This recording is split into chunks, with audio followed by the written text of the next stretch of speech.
Today, I won't be speaking to you with an average sense or manner. You may notice some rhyming patterns or iambic pentameter. But please don't think I'm joking, kidding, or just messing around. I'm trying to bring some sky-high issues right back down to the ground. And don't think that I'm criticizing or that our planet is doomed. I'm just trying to make the world a better place for all people, and soon. So, we need a reality check. Oh, lest we forget to question whether we are really doing our best, not for ourselves, but for the world. Now that is ideal. It's time to get started. It's time to get real. So turn back the clock, just like time's lapsing as homicides rise and society's collapsing. LA 1992 to summer 16, Chicago, South Side and everything in between. There's violence in the streets and there are guns in the schools and mamas trying to raise their kids to not become fools, but it's hard. So hard. When there's no daddy around. Whether he's doing 20 years or resting up in the clouds, it's unfair to the 1 in 3 American children who have to grow up alone, without a father in their house. Is it really a home? We need someone to go and shout it out loud. Respect goes out to the fathers that do stick around. For the sons and the daughters and brothers and sisters whose daddy cannot be there to protect them from misters must be saved. Every single last one. Before they go out and hit the streets and the run, this is a sad, sad case for far, far too many. Cold, hungry, heartbroken, out of every last penny. Will this get better? Only time can tell. These kids are going through everything from high water to hell, and brothers getting locked up while sisters turn into brides. Having a father can truly save these kids' lives. But enough of the sorrow. The future's looking bright. There's programs being put in place that could end this whole fight. And 10 years into the future, who knows? Maybe we'll see a proud generation of fathers-to-be. But it's time to change gears. Let's go global, I say, because there's a whole wide world outside this good old US of A. And if children are the future, then please tell me why. There are 70 million kids who are too hurt to cry. They will get no education, and I will not lie, every single one of them is too young to die. But that will not stop 21,000 of them from slipping away into heaven's gracious arms. And that's just in one day. There is no sugarcoating. Here's the uneasy truth. These kids are the future, but won't make it past youth.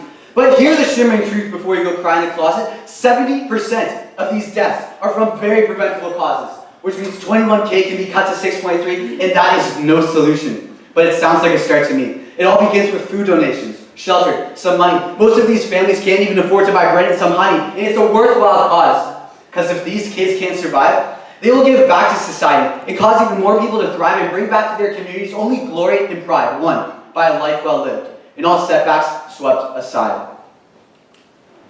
But back to America for a moment. Obama leaves the White House without looking back, a relief for some, others can only cry out Barack. And our current president now, some say, he's not mine. Many think his past doings are practically crime, but the election is over. The results are all in.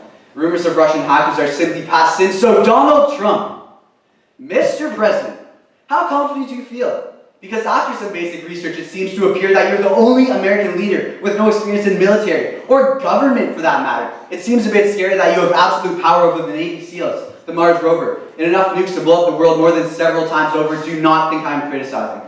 I am just bringing these facts to light.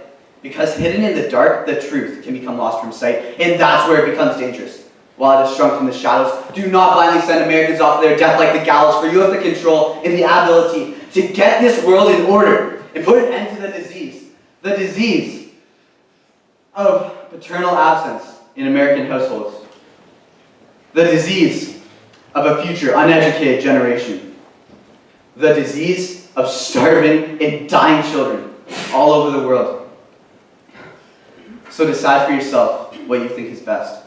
But make sure you can live with it and be ready to confess all your decisions, your actions, both the sins and the glory that's weighed out your 4 years, and hope the end isn't gory. Because American citizens, the good ones, are the really small cogs running this huge machine. Acting as means because we all know it is the government's opinion. Trust means no questions asked. Well, you know what I think? If a country trusts its people, then it shall never sink into division or recession or, God forbid, depression, with time perhaps fear and doubt will begin to lessen and lessen. And a change is coming, yes. It's just around the bend. There's a nation uprising that no longer fears to send a memo of how important it can be to befriend. All that we can. That's what this country needs to mend. Because education is the foundation of the nation we must become. Privacy is freedom, and with freedom we become one. So remember, knowledge is key. The pen defeats the mighty sword. Give our educationless youth their schools, so help us, Lord. In the hungry their food, and the homeless their shelter. We pray there comes a time we can say amen to this disaster. For we will have conquered the worst and emerged all the better. No more cries for help, no more threatening letters. So remember, when times get tough and society crashes, even after death, a phoenix can still rise from the ashes and build up its confidence until it can once more find strength like a country and continue to soar. So don't think I'm criticizing. My glass ain't half empty. There will always be hope shared throughout by many. And although times are ever changing, and we know this is true, I see a patriotic nation. I see red, white, and blue. So take this for no more than a lyrical analyzation of the rise, the fall, and the future of a nation. Thank you very much.